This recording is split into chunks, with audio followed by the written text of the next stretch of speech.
Magandang umaga po, ma'am sir.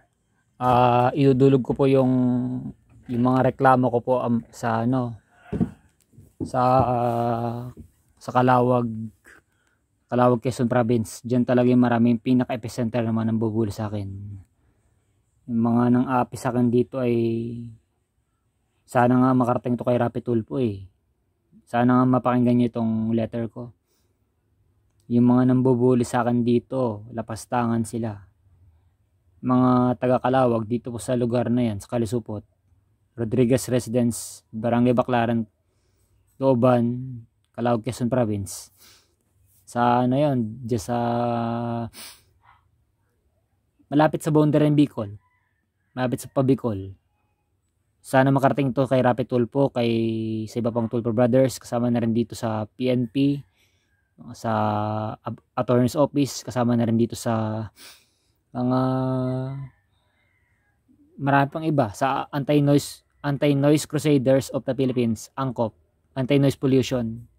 Tapos hindi lang noise pollution ang tinutukoy ko, kundi yung mga naninirang po sa akin, sa mga gayong PWD, na may learning disability, may special needs, na pigbabantaan ako, sasaktan niya ako'y sasaksakin, babantukan, tatambangan, iba-blackmail, iga-gaslight ng mga tambay dyan na squamous ang ugali. Hindi lang po yung literal na mahirap, pati na rin yung mga may kaya't mayayaman sa bayan ng Calawag. Isisumbong ko ito yung mga gatong klaseng tao, lapastangan sila, mga narcissistic personality disorder or NPD, mga overt narcissist, covert narcissist, saka yung malignant narcissist at saka psychopath narcissist. Mga toxic na tao na walang pakialam sa kapwa kundi ang manirang puri, mandaw ng kapwa, mambuli ng tao. Hindi lang sa personal na pagkatao ko ako niyayayari. Hindi lang ang pagiging introvert at pagiging PWD, kundi yung religious at political. Maraming pang iba eh. Pasensya na po mga kaangkop, sana unawain niyo po ito. Sana wag po magalit sa akin. Yung noise pollution, nakaka-stress na rin. Nawawalan na ako ng motivation magbasa ng ganito. Ito po.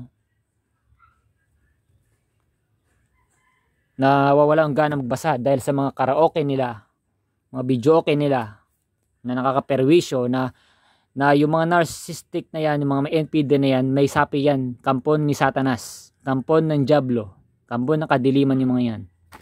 Mga mabibisyo, mga nag-iinuman ng alak, mga sabong, mga sigarilyo, lahat pa na ibang bisyo nila. Maliban kung sila ay medyo may kaya na sila. Medyo angat na sila sa buhay nito.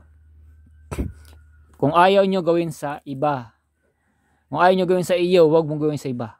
Kung ayaw nyong sabihin sa iyo, wag mong gawin, wag mong sabihin sa iba. Kung ayaw nyong astahin sa iyo, wag mong astahin sa iba. Yan ang papayari ko sa inyo. Mangyayari sa inyo Israel-Hamas. Nagkakagulo na dito, tapos kayong kapwa Pilipino sa bayan ng Calawag nagsisiraan. Gusto niyo mangyari pa yon? Magkawatak-watak ang Pilipinas dahil sa mga kalokohan niyo? Sige, pagpatuloy niyo lang yan. Sana yung 120 million na yan maging 1 million na yan pababa.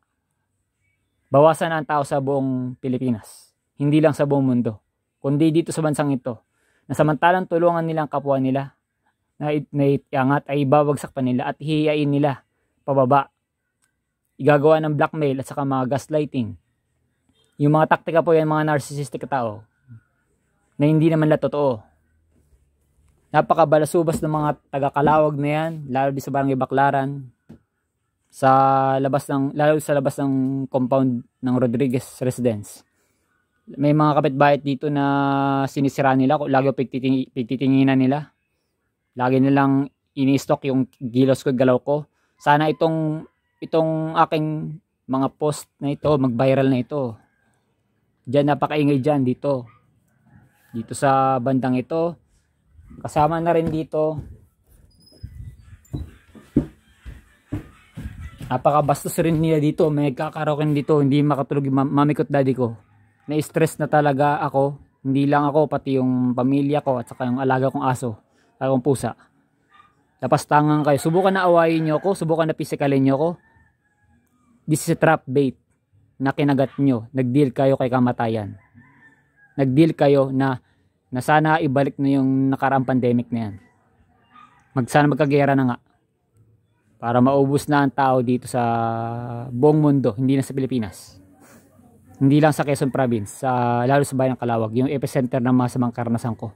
More than 3 decades ago, ako'y iniingayan nila ako, inistorbo nila, sisigawan nila ako ng topak baliw, mongoloid.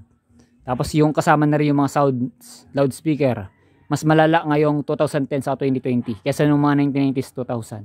Mas na-stress ako ngayong dekada 2010 2020, ngayong kasalukuyang 2024. Kasi napakarami ng populasyon Pilipinas, 120 million na eh. Mga puro mga utak kampon, mga utak ng demonyo, ng mga narcissistic na tao. Lalo din sa squatter area, sa mga lower class incomer, sa middle class incomer. Yung pinakahuli yung mga mayaman. Dito sa bayan ng Calawag. Sana makarating ito eh. Kay Rapid Tulfo, sana i-post nyo po yan. Nagmamakaawa ako sa inyo. Hindi na mapag-focus talaga, mapag-concentrate talaga sa mga activities ko. Ito talaga yung mga gusto ko. Mga gusto ko yan. Yan. Tama na yan, tama na ito. Okay, salamat. Bye-bye po. Sana nga ay maunawan nyo. Sana wag po kayo magalit sa akin. Ang tinutukoy ko po dito yung mga narcs, yung mga empath sa tao na Pilipino ay hindi ko po kasama yon sa ireklamo ko. Bagkus ay papangaralan ko pa yan kung makatagpo ko ng mga good Samaritan na people sa social media at sa personal, lalo pa sa personal na meet. Sa mamit ko yan ng personal. Kahit ako ay hindi ako sikat na tao, ay gusto ko balang araw ay umasenso rin ako, umangat ako sa buhay ko. May kinalaman man sa pera o wala, ay sana ay mapagsirakaban ko ito. Lalo mga katahimikan, mga meditation, mga prayer, ay hindi ko na rin nagagawa dahil sa ingay ng paligid. Ingay ng paligid, ingay ng mga chismoso mga tao, lahat na. Pati yung mga karaoke, mga videoke nila. Kasama na rin dito yung mga cellphone. Kasi introvert po ako na tao, nahihirapan na talaga ako eh. Yung mga noise pollution, mga ganyan. Mga ganyan, pakinggan nyo po. Nahihirapan din ako eh. Sana po huwag kayo magalit sa akin. Sana po pagpalain kayo ng Diyos. Salamat po kung nakikinig kayo sa akin, ay sana po ito ay ipasa nyo po sa iba. Salamat po. Thank you very much po. God bless you po.